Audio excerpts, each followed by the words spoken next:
Байденны баг гадаад харилцаа аюулгүй байдлын салбар дахь өндөр албан тушаалтнуудаа нэрлэжээ.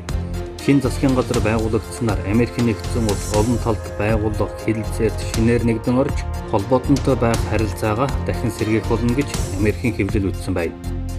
Хятад улс сарыг тандах Чанг'э 5 аппаратыг амжилттай хөөргөж олонний анхаарлыг татлаа. Хятадын сансрын салбар дахь амжилтыг Оросын эрдэмтэд сайшаалсан бол Америкийн нэгдсэн улсын сансар судлалын газар Хятад улстай шинжлэх ухааны тоо баримтаа хуваалцахыг хүссэн байна. Японд COVID-19 халдварын тоо түүхийн шинэ амжилт тогтоолоо.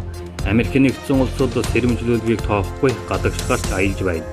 Нью-Йорк хотод нэг хүрмийн үеэр 7000 гаруй хүн цугларсныг мужийн захирагч Нью-Йоркчуудад хүндэтгэлгүй хэмээн шүүмжилсэн байна.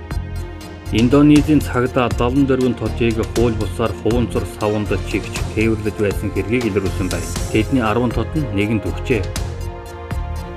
2020 оны Вьетнамын мис шалгууруулах тэмцээн амжилттай өндөрлөж 20 настай оюутан охин аваргын титэм зүүсэн байна.